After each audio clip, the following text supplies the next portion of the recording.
Alors en ce mois de novembre, pour l'entrevue, j'accueille, c'est un grand mot parce que c'est plutôt lui qui nous accueille, en l'occurrence Jérôme Costoplane, le nouveau directeur du Théâtre de Chartres.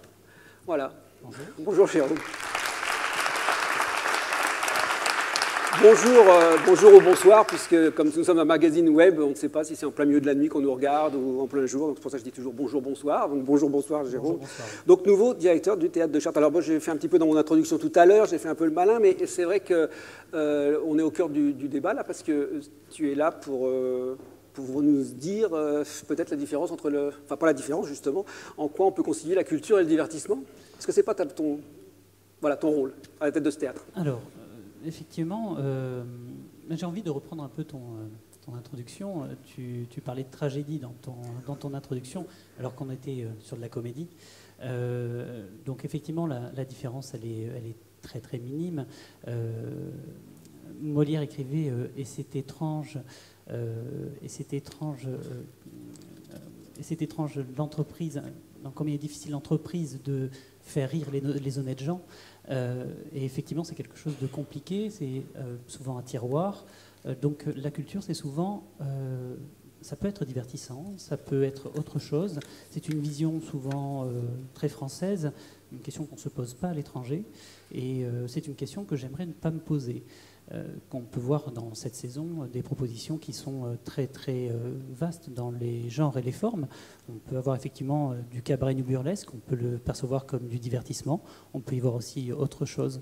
Donc c'est une saison effectivement qui est sous ce signe-là en tout cas. Oui, le divertissement, ça peut être effectivement le comique, mais le problème aussi, c'est peut-être une autre notion et qui est peut-être encore plus difficile à manier, c'est la qualité. Parce que voilà, comment on juge et qu'est-ce que c'est la qualité d'un spectacle finalement, qu'il soit comique ou qu'il soit tragique au bout du compte. Oui, effectivement. Alors la qualité, il y a des critères objectifs qui sont l'interprétation, la qualité de la mise en scène, le niveau de notoriété, soit on va dire du milieu culturel ou du succès public. Effectivement, Marie-Claude Pietragala, danseuse étoile de l'Opéra de Paris, personne n'aurait osé dire que ces propositions pouvaient être du divertissement, et pourtant, maintenant, on sous-entend parfois que ces propositions peuvent être du divertissement, et elles ont un succès fou au Théâtre de Chartres. Elles sont de grande qualité, une exécution parfaite, des choix de mise en scène, de chorégraphie,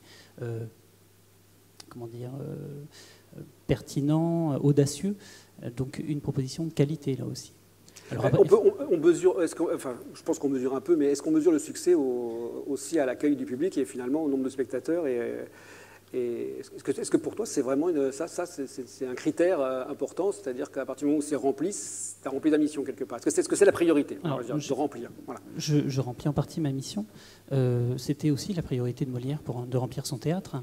Pour vivre, il faut bien, pour exister, le théâtre a besoin d'être vu, interprété, incarné et vu. S'il n'y a personne pour le voir, effectivement, il n'y a pas lieu d'être. Ma mission, effectivement, est remplie. J'espère, effectivement, que nous aurons du succès tout au long de l'année. Après, c'est bien parti, de toute façon. C'est depuis très bien parti. Voilà, nous avons, les abonnements, les abonnements ont très, très bien marché. Nous avons eu d'excellents résultats. Nous avons déjà des spectacles complets. Au moment où nous présenterons Pietragala, j'ai un peu peur que le spectacle soit complet. Donc oui, la fréquentation est un critère important. Est-ce que justement, c'est pas un problème d'avoir un théâtre trop petit pour des stars et peut-être trop grand pour des choses plus confidentielles, enfin peut-être un peu entre deux, non, la jauge... Alors c'est une jauge de 500 places. Je n'ai pas envie de voir ça comme une contrainte, comme un problème. C'est une véritable chance. C'est une chance pour le public, c'est une chance pour les artistes, c'est une chance pour Clovis Cornillac quand il monte Suskin d'être dans un tel rapport de proximité. Là aussi, on parlait de qualité, une proposition montée par un centre dramatique national, mais effectivement avec une personne connue du grand public et parfois pour des propositions très grand public. Mais justement, c'est aussi cette façon de penser la programmation, essayer de trouver l'angle par lequel n'importe quel public peut s'intéresser à une proposition. Et alors, c'est un travail particulier, parce que c'est pas tes goûts personnels forcément, évidemment. Bien heureusement. Même pas du tout, enfin, c'est pas le problème. Obligatoirement, c'est pas le problème. Voilà, alors comment on fait pour essayer de...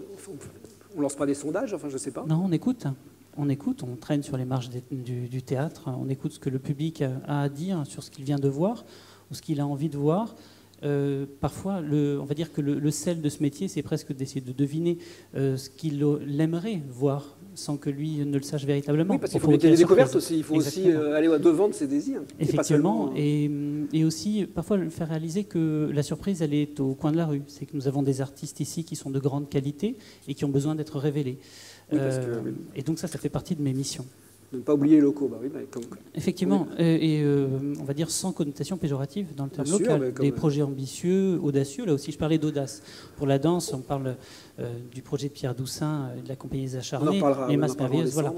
Un très très beau projet. Alors là, on est totalement dans l'audace. Oui, mais nous, les locaux, évidemment, au Grand Webzine, on sait ce que c'est, donc on est d'accord. Bah, écoute, tu connais notre compteur à Internautes, donc voilà, ils ont tous zappé, ils ne sont plus là. Enfin, il reste un grain collé là-haut parce que c'est ma mère, elle regarde jusqu'au bout. J'ai l'impression que certains adhèrent quand même. Oui, mais voilà, c'est comme ça. J'avais prévu de la caser, je n'ai pas pu, je la fais quand même.